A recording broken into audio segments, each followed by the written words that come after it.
It's 1 week until my 40th birthday, sucking in my stomach 143 pounds. Like, my quality of life is better. Hey girl, hey. This is a real impromptu patio chit chat. My hair is in a bun. I have on this tank top. It feels like it is 110 degrees out here, no lie. And I'm just having a cup of lemonade on this hot Louisiana day. But I wanted to give a real life GLP-1 update. So what better time to do it than while I'm sitting outside relaxing? I have been really hesitant about making a long form video about my GLP-1 journey, just because in my mind, I feel like nobody really wants to hear that. However, with some of the short form content that I've recently made, I've gotten so many questions about my journey. Where do I get the medication? How's everything going? What made me start? All of the things. So I decided to just sit down and do one long video updating you guys on my journey. So today is actually Monday, August the 4th. It is 1 week until my 40th birthday. So once again, what better time than to give an update, right? So I started taking the medication on January the 17th of this year. So it is almost 7 months since I've been on the medication. So when I started the medication, I was 192 pounds. I weighed in the morning that I started the medication. As of this morning, I am down to 143 pounds. So I am down 49 pounds as of this morning.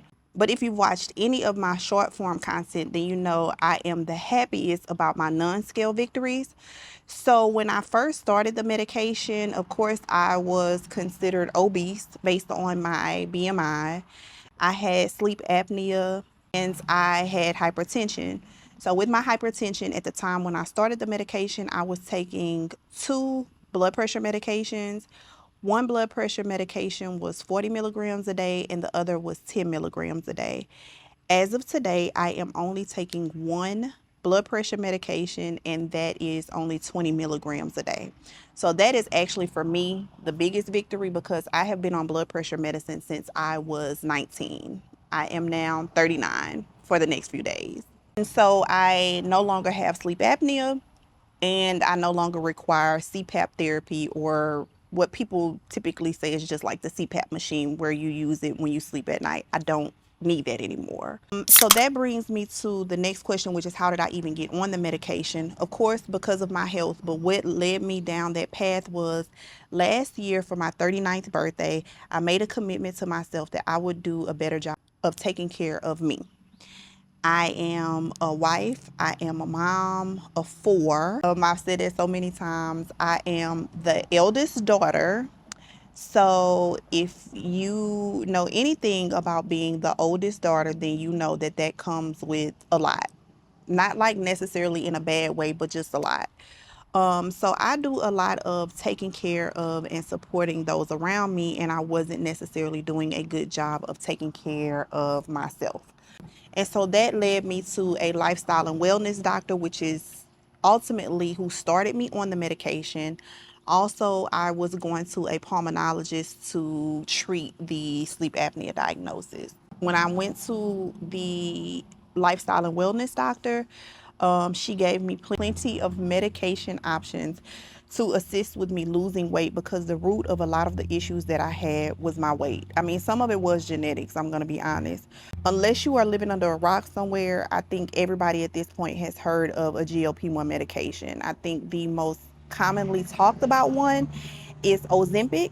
So like Manjaro is the, in my opinion, like the most commonly talked about form of tirzepatide. So she gave me the option, of course, with insurance. Because of the medical diagnosis that I had, my insurance would not cover me for any GLP-1 medications. So off the rip, when I started, I automatically knew that I was paying out of pocket. She gave me the option to start on semaglutide or tirzepatide. I honestly, prior to me even going into the doctor, I had already done all of my research. So I went in knowing what medication I wanted to take. It was a little bit more expensive, but I opted to start with tirzepatide.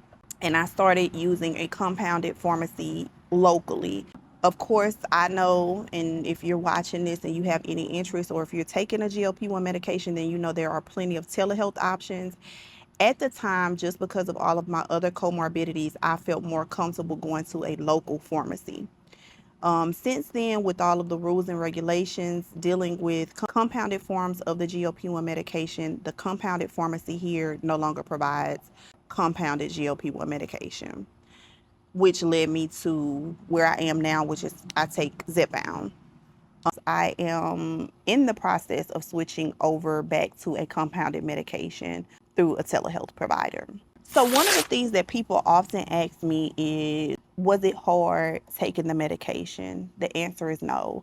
For me, it was never hard. It was never a hard decision. It was never something that I thought about for a long period of time, simply because I have been on blood pressure medication for the last 20 years of my life. So to me, that was a no-brainer. Oftentimes people say that there are all of these adverse side effects. There are a lot of issues and complications that could possibly come up down the line.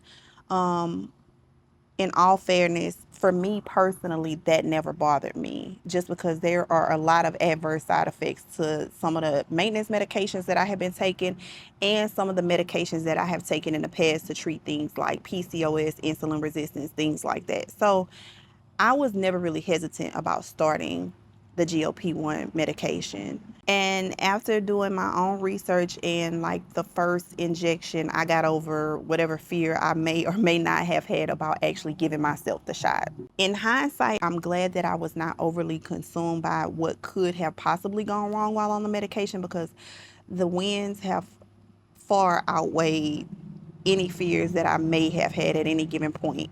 One of the biggest things for me is I am able to run in the yard with my toddler without being winded. That is huge for me. I just came off of vacation. For the first time, I was able to wear a swimsuit without looking for a cover up. I used to always find myself like sucking in my stomach when I would put on a certain, shirt. So the confidence that I have now is something that I don't know that I've ever had in my adult life. And overall, I just feel like my quality of life is better. Like I said, I will be 40 a week from today. I've always looked forward to 40, but I look forward to what comes along with 40 now. Like, I just feel like I have a better quality of life since I've taken the medication. And so then that leads me to what's next. I have mentioned this almost in like a playful banter before, but I don't plan on coming up off this medication anytime soon. I will not be on a full dose of the medication anymore. I will be in maintenance. And if anybody is watching this and you have any extra questions, like, we can do a separate video on like what I eat in a day or how do I eat. Are there certain things that I can or can't eat? But that's neither here nor there. Yeah, I plan on being on the medication long term. Right now, my maintenance looks like my dose has been reduced from 5 milligrams weekly to 2.5 milligrams weekly. And the doctor and I have discussed, if necessary, we can switch to bi-weekly injections, and even if we need to, monthly injections. During the time where I was transitioning from compounded to the brand name, I went a total of 3 weeks without taking the medication and still didn't really gain. That let me know right there that I will be okay without getting it every week. So with that being said, right now, most of my focus is making sure that I'm staying hydrated, because sometimes, I'm gonna be honest, I still struggle with eating enough and making sure that I'm getting in my water intake and exercising. I've talked about this before. I did not do a good job when I started the medication with going to the gym or even any type of exercising for that matter. I am officially back in the gym, like paying for my membership. So if I'm paying for it, I'm gonna be utilizing it and making sure that I am getting enough protein in a day. That's my focus when it comes to my GLP-1 journey right now. If you have been following along a little bit, then you know that that was the primary focus at the beginning of the journey as well. So it doesn't change. So if you are on your GLP-1 journey, just know that you are not alone.